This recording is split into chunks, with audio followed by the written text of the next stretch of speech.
श्री शिवाय नमस्तुभ्यम। स्वागत है आपका शिव पुराण शेरुद्र संहिता पंचम खंड 58वें अध्याय में। दुदुम्बी निरहोद का वध। संत कुमार जी बोले, हे व्यास जी, अब मैं आपको भगवान शिव द्वारा दुदुम्बी निरहोद नामक दैत्य के वध की कथा बताता हूँ। जब भगवान श्री हरि विष्णु ने महाबली हिरण्याक्ष का वध किया, तब हिरण्याक्ष की माता दिति को बहुत दुख हुआ। तब देवताओं के घोर शत्रु दुदुम्बी निरहोद ने दिति को अपने साथ मिला लिया और उनसे कहा कि देवताओं की ताकत को तभी कम किया जा सकता है जब उनकी पूजा करने वाले ब्राह्मणों को नष्ट कर दिया जाए। जब ब्राह्मण नष्ट हो जाएंगे तब यज्ञ नहीं होंगे, और जब यज्ञ नहीं होंगे तब देवताओं को भोजन नहीं मिलेगा तथा इस कारण वह निर्बल हो जाएंगे। यह विचार मन में करके वह दुष्ट फिर विचार करने लगा और तपस्या करने वाले ब्राह्मणों की खोज करने लगा।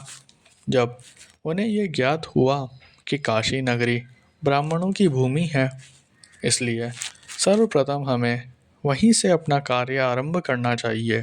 वह दुदुम्बी निरहोद नामक दैत्य कुशा और समिधा लेने जाने वाले ब्राह्मणों को मारने लगा। वह नदियों और तालाबों में जलजीव बनकर छिप जाता तथा वहां स्नान करने आए साधुओं और तपस्वियों को वहीं मार देता तथा वनों में वंचर बनकर ब्राह्मणों का वध कर देता। रात में बाघ का रूप धारण करके वह ब्राह्मणों को खाने लगा। दिन में वह मुनियों की तरह ध्यान लगाकर मुनियों के बीच बैठ जाता।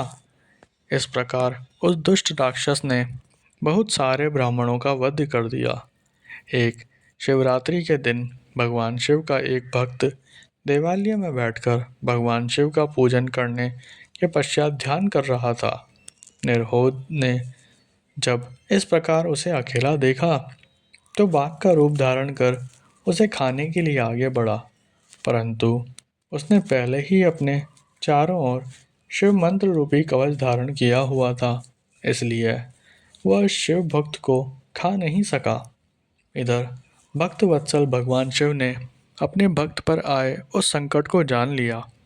वह उसकी रक्षा के लिए शिवलिंग से प्रकट हो गए और जैसे ही दुदुम्बी निरहोद दोबारा बाघ रूप में उस ब्राह्मण पर झपटा, भगवान शिव ने उसे धर दबोचा। फिर उसे अपने बगल में दबाकर उन्होंने उसके सिर पर मुक्के से प्रहार किया। उस दैत्य की भयानक चिंगाड़ से पूरा आकाश गूंज उठा, जिसे सुनकर आसपास जो भी ब्राह्मण और तपस्वी थे तुरंत उस स्थान की ओर दौड़े और वहां का अद्भुत दृश्य देखकर आश्चर्यचकित हो गए। भगवान शिव ने उस दुदुम्बी निरहोद नामक असुर को अपनी बगल में दबा रखा था। ये देखकर सभी ब्राह्मण और भक्तजन हाथ जोड़कर भगवान शिव की आराधना करने लगे। तब उनकी भक्ति भावना से की गई आराधनाओं को सुनकर भगवान शिव बोले, हे मेरे प्रिय भक्तों, जो मनुष्य यहाँ आकर श्रद्धा भाव से मेरे स्वरूप का दर्शन करेगा, मैं उसके सभी कष्टों और दुखों का नाश कर दूंगा। मेरे इस लिंग का स्मरण करने के पश्चात आरंभ किए गए हर कार्यों में मनुष्य को सफलता मिलेगी। इस संसार में जो भी मनुष्य व्यागेश्वर नामक उत्तम शिवलिंग के प्राकट्य के इस उत्तम चरित्र को स्वच्छ निर्मल मन एवं श्रद्धा भाव से सुनेगा, सुनाएगा, पढ़ेगा या पढ़ाएगा, उसकी सभी मनोकामनाएं अवश्य पूरी होगी तथा उसके समस्त दुखों और कष्टों का नाश होगा। अंत में उस मनुष्य को मोक्ष की प्राप्ति होगी। भगवान शिव की उत्तम लीला से संबंधित यह कथा स्वर्ग, यश और आयु प्रदान करने वाली तथा वंश वृद्धि करने वाली है।